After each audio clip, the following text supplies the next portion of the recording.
ఒక ఊరిలో అర్జున్ అతని భార్య అమృత నివసిస్తూ ఉండేవారు. వాళ్ళకి 12 సంవత్సరాల కైరా అనే అమ్మాయి ఉంది. అయితే వాళ్ళ ఇల్లు గ్రామానికి చివరన ఉంటుంది. అనుకోకుండా ఒక యాక్సిడెంట్లో అర్జున్ ఒకరోజు చనిపోతాడు. అప్పటి నుండి అర్జున్ భార్య అమృత, కూతురు కైరా మాత్రమే ఆ ఇంట్లో నివసిస్తూ ఉండేవారు. కొన్ని రోజుల తర్వాత వాళ్ళ ఇంటికి ఆ ఊరి పెద్దమనిషి అయిన చంద్రశేఖర్ వస్తాడు. చంద్రశేఖరం వచ్చిన సమయానికి ఆ ఇంట్లో కైరా, అమృత మాత్రమే ఉండటం చంద్రశేఖరం చూస్తాడు. చంద్రశేఖరానికి అప్పుడే ఒక దుర్బుద్ధి కలుగుతుంది. అమృతాని కమిట్మెంట్కు అడుగుతాడు. దానికి అమృత ఒప్పుకోదు. దాంతో అమృతాని బలవంతం చేయబోతాడు. అప్పుడే కైరా చంద్రశేఖరానికి అడ్డుపడుతుంది. అడ్డుపడ్డ కైరాని అక్కడే ఉన్న ఒక కుర్చీకి కట్టేస్తాడు. కైరా కళ్ళ ముందే అమృతాన్ని బలవంతం చేస్తాడు. ఈ సంఘటన బయటికి రాకూడదని అమృతాని చంపేస్తాడు. 12 సంవత్సరాలైన కైరాని అక్కడే వదిలేసి వెళ్ళిపోతాడు. అయితే వెళ్ళేటప్పుడు ఆ ఇంటికి తాళం వేసి వెళతాడు. ఊళ్ళోకెళ్లిన చంద్రశేఖరం ఊళ్ళో జనానికి ఆ ఇంట్లో ఎవరూ లేరని, తాళం వేసుందని చెబుతాడు. అర్జున్ చనిపోయాడు కదా, అటువైపు ఎవరు వెళ్ళకండి అని జనాల్ని భయపెట్టి అటువైపు ఎవరు వెళ్లకుండా చూస్తాడు.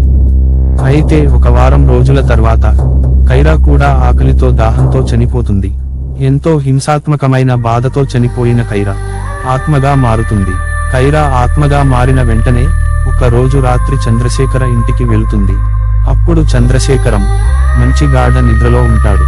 కైరా ఆత్మ చంద్రశేఖరం గదిలోకి వెళ్లి పెద్దగా అరవడం మొదలు పెడుతుంది. ఆరుపులకు చంద్రశేఖర ఒక్కసారిగా నిద్రలేస్తాడు. అప్పుడే కైరా ఆత్మ ఎదురుగా ఉంటుంది.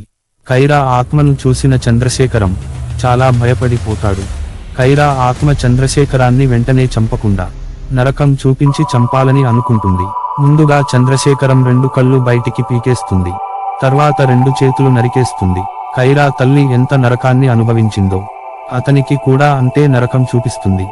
ఆ నరకమైన బాధతో చంద్రశేఖరం చనిపోతాడు. అది చూసి కైరా చాలా పెద్దగా నవ్వుతుంది. తర్వాత రోజు చంద్రశేఖరం శవాన్ని చూసిన ఆ ఊరి జనం చాలా భయపడిపోతారు.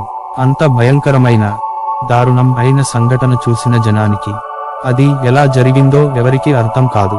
కైరా ఆత్మ అయితే తిరిగి వాళ్ళ ఇంటికి వెళ్ళి ఆ ఇంట్లోనే ఉంటుంది. కొన్ని సంవత్సరాల తర్వాత ఆ ఇంటిని రాములు అనే వ్యక్తి స్వాధీనం చేసుకుంటాడు. అప్పుడే కొత్తగా ఆ ఊళ్ళోకి ఒక ఫ్యామిలీ వస్తారు. వాళ్ళకి 2 పిల్లలు ఉంటారు. అమ్మాయి సారా, అబ్బాయి రోహిత్. అప్పుడు వాళ్ళకి ఒక ఇల్లు కావాలని చూస్తూ ఉండగా వాళ్ళకి ఈ ఇల్లు ఖాళీగా ఉంటుందని తెలుస్తుంది. అయితే ఆ ఇల్లు రాములు అనే వ్యక్తి ఆధీనంలో ఉందని తెలుసుకుని రాములు దగ్గరికి వెళతారు.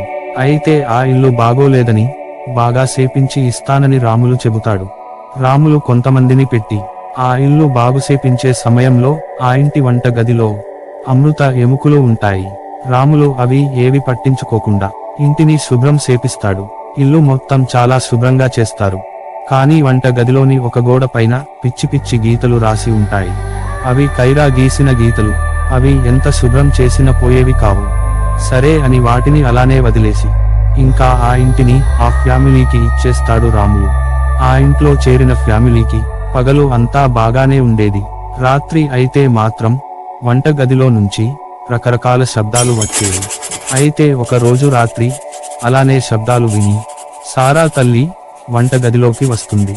అప్పుడే సారా ఆ వంట గదిలో నిలబడి గోడపై గీతలు గీస్తా ఉండటం సారా తల్లి చూస్తుంది.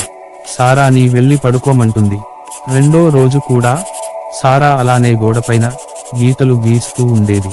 అది చూసిన సారా వాళ్ళ ఫ్యామిలీకి సారా ఇలా ఎందుకు చేస్తుందో అర్థం అయ్యేది కాదు. అప్పుడే వాళ్ళు ఆ ఇంటి గురించి కనుక్కుంటారు. అప్పుడు ఆ ఊర్లో వాళ్ళు ఇలా చెబుతారు, ఆ ఇంట్లో ఒక ఫ్యామిలీ ఉండేదని, ఆ ఫ్యామిలీలో అతను చనిపోగానే ఆ ఇంట్లో వాళ్ళు కనపడకుండా పోయారని, కొన్ని రోజుల తర్వాత ఆ ఇంటికి వెళ్ళి వచ్చిన చంద్రశేఖరం దారుణంగా చనిపోయాడని చెప్పడంతో వాళ్ళు ఆ ఇంటిని బాగు చేసిన వాళ్ళని అడుగుతారు. అప్పుడు వాళ్ళు ఆ ఇంట్లో కొన్ని ఎముకలు చూసామని చెబుతారు. వంటగది మొత్తం చాలా దారుణంగా ఉందని చెబుతారు. ఆ ఇంట్లో ఏదో జరిగిందని తెలుసుకుని ఆ ఫ్యామిలీ ఆ ఇంటిని ఖాళీ చేసి వెళ్ళిపోతారు. ఈ వీడియో మీకు నచ్చినట్లయితే ఒక లైక్ చేయండి, ఛానల్ సబ్స్క్రైబ్ చేయండి.